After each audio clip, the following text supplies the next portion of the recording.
Partons à Montbéliard où, vous le savez, il se passe des choses et des choses particulièrement intéressantes. La preuve avec Maxime Menneveau qu'on va retrouver avant de parler réflexologie. Vous êtes à côté de votre robot, c'est ça Maxime?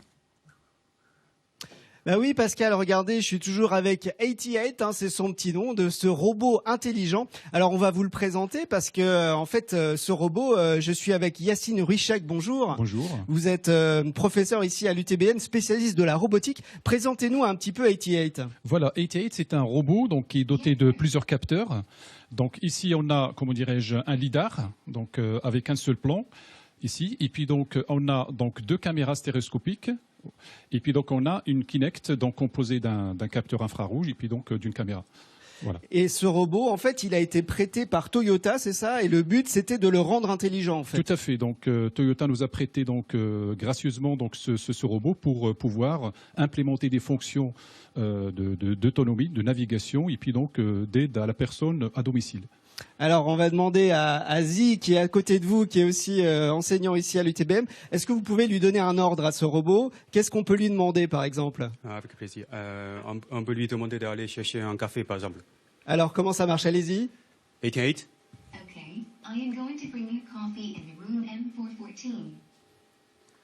Voilà, donc là, normalement, Zi, il va partir, le robot, c'est ça? Oui.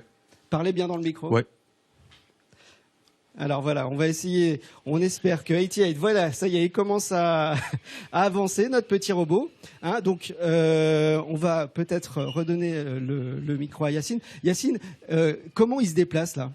Grâce à une cartographie donc, de son environnement et grâce, comment dirais-je, à un algorithme qui s'appelle SLAM, Simultaneous Localization and Mapping. Donc, il se localise dans son environnement, donc grâce à sa carte, et puis donc il trouve, comment dirais-je, les endroits qu'on lui a dit.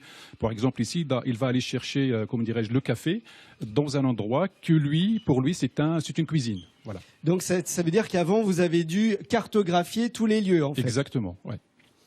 Donc là, on va faire le grasping donc de l'objet. Donc voilà. Après l'avoir reconnu, et puis donc il va le prendre donc grâce à son bras. Comment il reconnaît les objets en fait? Les objets cette fois-ci donc pour simplifier comme dirais-je la reconnaissance. Donc on a mis des codes qui lui permettent de différencier entre les objets et puis après avoir reconnu donc il le positionne dans son environnement. C'est les codes, les fameux codes qui permettent au chips, robot. et puis donc le jus d'orange et puis donc en reconnaissant le code il va donc reconnaître l'objet puis donc il va calculer sa position et puis donc il va calculer l'ensemble du mouvement de son bras pour pouvoir justement le grasper donc c'est-à-dire le prendre et puis donc le Et ça vous a permis de décrocher une très belle place au sommet mondial de la robotique. Tout à fait. Donc on a décroché donc la 5e place donc dans ce fameux sommet de la robotique donc qui était au mois d'octobre à Tokyo. Et puis donc sachant que on a eu le robot uniquement pour un mois pour pouvoir donc le programmer. Donc c'est une très très belle performance pour l'UTBM. Exactement. Ouais. Merci beaucoup Yacine. Voilà Pascal, on vous a présenté 88, ce petit robot intelligent qui fait la fierté ici de l'Université de Technologie de Belfort-Montbéliard. J'adore. 88 en français, puisque nous allons à la rencontre des enseignants-chercheurs de l'Université de Technologie de Belfort-Montbéliard avec l'ami Maxime, qu'on va les retrouver pour la suite de cette émission. D'abord, voici avec nous. D'abord, nous allons repartir à Montbéliard dans cette unité de recherche où les robots sont légion et où les voitures se conduisent presque toutes seules, Maxime, c'est ça, à Montbéliard. Oui, c'est ça, Pascal. Alors, on est toujours dans les locaux de l'UTBM. Alors là, je suis au volant d'une voiture, mais il faut bien se dire que peut-être que bientôt, il n'y aura plus de conducteurs dans les voitures, parce que ici à l'UTBM, on travaille pour rendre les voitures intelligentes. Alors, justement, Yacine, on est toujours avec vous, qui êtes enseignant ici, spécialiste de la robotique. Expliquez-nous un peu cette voiture, elle est un peu spéciale. Oui, tout à fait. Donc, c'est une voiture dite intelligente, autonome, parce que il est robotisé tout d'abord, et puis donc, il est doté de plusieurs capteurs. Alors, montrez-nous les capteurs. Il y a quoi, par exemple? Donc, ici, vous avez par exemple un télémètre laser, donc un seul plan, donc qui permet de mesurer les distances et la position sur un plan. Et vous avez aussi donc un radar, donc comme les radars qu'on connaît. Donc, c'est un radar, donc qui permet aussi donc de suivre le mouvement des objets. Et puis donc, on a un troisième, un capteur qui est donc un un télémètre laser, mais à 3 plans. Celui-là, donc avec un seul plan, ici, on a 3 plans. Ça permet de détecter tout ce qui va se trouver devant la voiture et de prévoir la route aussi. Tout à fait. Donc, ça permet de détecter les objets et puis donc de les suivre pour pouvoir donc analyser le comportement des objets devant le véhicule. Alors, cette voiture, comment vous travaillez dessus? Expliquez-nous un petit peu, qu'est-ce que vous faites comme recherche? Les principales thématiques de recherche au laboratoire, c'est faire de la perception de la localisation multicapteur. Donc, on a plusieurs capteurs sur le véhicule. Donc on en voit aussi sur le toit. Là, il y a un capteur qui est en train de tourner. C'est quoi ça? Donc, c'est un lidar. Donc, c'est un lidar 360 degrés, donc qui permet de percevoir l'environnement donc à 360 degrés. Pareil pour, comment dirais-je, c'est comme le principe du télémètre laser à un seul plan, sauf qu'ici, donc, on va avoir plusieurs plans.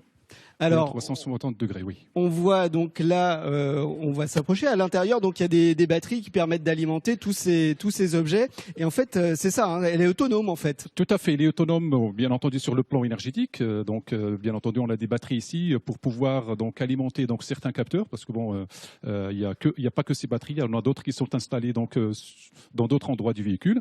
Et puis donc ces batteries donc permettent d'alimenter donc l'ensemble des capteurs du véhicule. Alors Pascal, on va aller voir un petit peu à l'arrière parce que vous allez voir, c'est là que c'est le plus intéressant.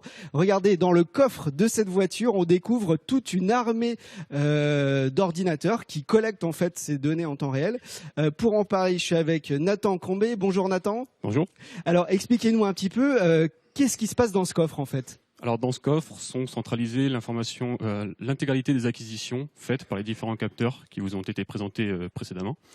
Donc on peut voir au centre un nuage de points tridimensionnel, donc acquis par les deux lidars.